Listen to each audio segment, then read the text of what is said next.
নমস্কাৰ, আজি মই আপোনালোকে ঘৰত সহজতে বনাব পৰা পাকঘৰত থকা বস্তুৰে মিঠাই ৰেচিপি এটা লৈ আহিছোঁ। এইদৰে আপোনালোকে কম সময়ত বনাব পাৰিব।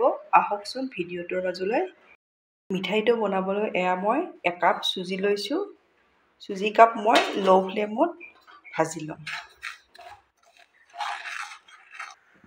মই চুজি কাপ 3 মিনিট সময় ভালদৰে ভাজি ল'লোঁ। ইয়াতে মই এচামুচ ঘি দি দিম। আপোনালোকে মোৰ ভিডিঅ' চাই ভাল পালে লাইক, কমেণ্ট আৰু ছাবস্ক্ৰাইব কৰি দিব। মই ঘিৰ সৈতেও 2 মিনিট সময় এইদৰে ভাজি ল'লোঁ। আপোনালোকে ল' ফ্লেমত ভাজিব এইদৰে। এতিয়া মই একেটা কাপেৰে আধা কাপ নাৰিকলৰ গুড়ি দি দিছোঁ।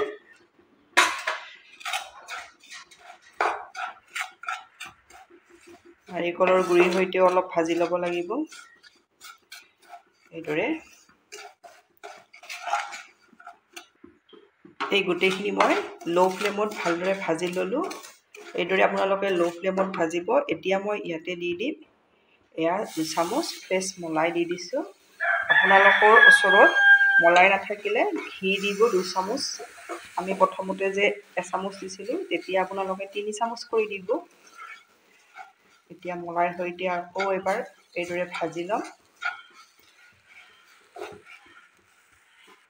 এইদৰে মলাইৰ সৈতে ভালদৰে ভাজি ল'ব। এতিয়া মই ইয়াতে দি দিম আধা কাপ পিচি থৈ দিয়া চেনি। আপোনালোকে মিঠা আপোনালোকৰ সোৱাদ অনুযায়ী দি দিব। 1 কাপো দিব পাৰে। মই আধা দি দিছোঁ। এইদৰে গোটেইখিনি ভালদৰে ভাজি ল'ব লাগে। আপোনালোকে এইখিনি ল' ফ্লেমতে ভাজিব। নাৰিকল দিছোঁ, আপোনালোকে যে মিডিয়াম বা হাই কৰি দিয়ে তেতিয়া তলত লাগি ধৰিব। এইদৰে মই ল' ফ্লেমতে ভাজি ল'লোঁ। এতিয়া মই চুজি 1 কাপ দি দিছিলোঁ। গাখীৰ মই 2 কাপ দি দিম। মই উতলাই ডাঠ কৰি লোৱা গাখীৰ। আপোনালোকে মিঠাইটো বহুত টেষ্ট হয়। এতিয়া আপোনালোকে গাখীৰখিনি উতলাই এইদৰে ডাঠ কৰি ল'ব। গেছৰ ফ্লেমটো ল'তে আছে। এতিয়া এইখিনি মই ডাঠ হোৱালৈ এইদৰে মিলাই থাকিম। ইয়াত ফ্লেভাৰৰ কাৰণে ইলাইচি গুড়ি অলপ দি দিছোঁ। উতলিব লৈছে।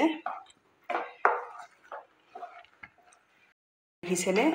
ডাঠ হৈ আহিছে। আৰু অলপ এইদৰে কেৰাহীখনত লৰাই ল'ব লাগিব।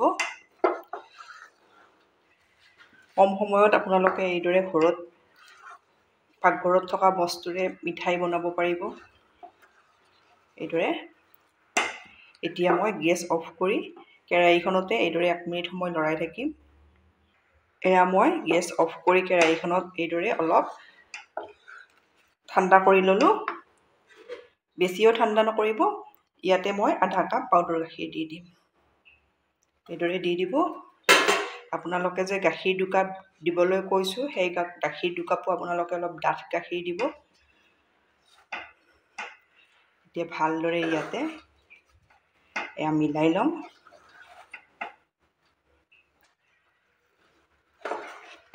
এইদৰে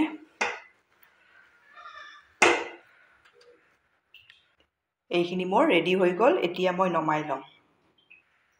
মই ষ্টিলৰ থাল এখন লৈছোঁ। ষ্টিলৰ থালখনত অলপ এইদৰে ঘি সানি ল'ব। এতিয়া মিঠাই মিশ্ৰণখিনি নমাই ল'লোঁ।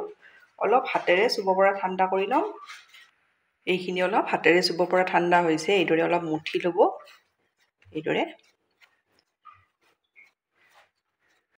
এইদৰে মই ৰেডি কৰি ল'লোঁ। অলপ এইদৰে মুঠি ল'ব। ঠাণ্ডা অলপ হাতেৰে চুব পৰা হওঁতে এতিয়া মই ইয়াৰে মিঠাইৰ শ্বেপ দি যাম। ডাঙৰ সৰু আপোনালোকে যিটো জোখত বনায়, মই মিডিয়াম চাইজতে বনাম। এইদৰে লৈ ল'ব। দেখিছেনে? এইদৰেও আপোনালোকে বনাই ধুই দিব পাৰে। আৰু এটা ডিজাইন দেখাই দিম। এইদৰে ছাইডকেইটা এইদৰে দি যাব। দেখিবলৈ খুবেই ধুনীয়া হয়। খাবলৈও যিমান টেষ্টি হয়, দেখিবলৈও সিমান ধুনীয়া হয়। এইদৰে দেখিছেনে? এইদৰে এইদৰে লৈ ল'ব লাগে। একেবাৰে সহজ, আপোনালোকে এইদৰে দিব পাৰে। যদি আপোনালোকৰ আলহী আহে তৎক্ষণাত এই মিঠাইটো বনাই দিব পাৰিব। এয়া এটা ডিজাইন হৈ গ'ল, এয়া দেখিছেনে? আৰু এটা দেখাই দিম। ইয়াৰে পৰা লৈ ল'ব অলপ, এইদৰে লৈ এইদৰে গোল কৰি ল'ব, অলপ এইদৰে হেঁচি দিব, দি এই ছাইডকেইটা একো টান নহয়, এইদৰে দিব। এইটোৰ ছাইডৰ পৰা এইদৰে দিব, এইটো ছাইডৰ পৰা এইদৰে দিব, এইটো ছাইডৰ পৰা এইদৰে দিব। এয়া দেখিছেনে কিমান ধুনীয়া হৈছে? এইদৰে আপোনালোকে ঘৰত সহজতে আলহী আহিলে তৎক্ষণাত বনাই দিব পৰা মিঠাই ৰেচিপি দি দিছোঁ। এয়া দেখিছে, এয়া মই দুটা বনাই ল'লোঁ। এয়া এইদৰে মই গোটেইকেইটা ৰেডি কৰি ল'ম। মোৰ মিঠাই ৰেডি হৈ গ'ল। এইদৰে আপোনালোকে ঘৰত কম সময়ত আলহী আহিলে বনাই দিব পাৰিব। তেতিয়াহ'লে আপোনালোকে ঘৰত বনাই চাই কেনে পায় কমেণ্টত জনাব। ধন্যবাদ ভিডিঅ'টো শেষলৈ চোৱাৰ বাবে।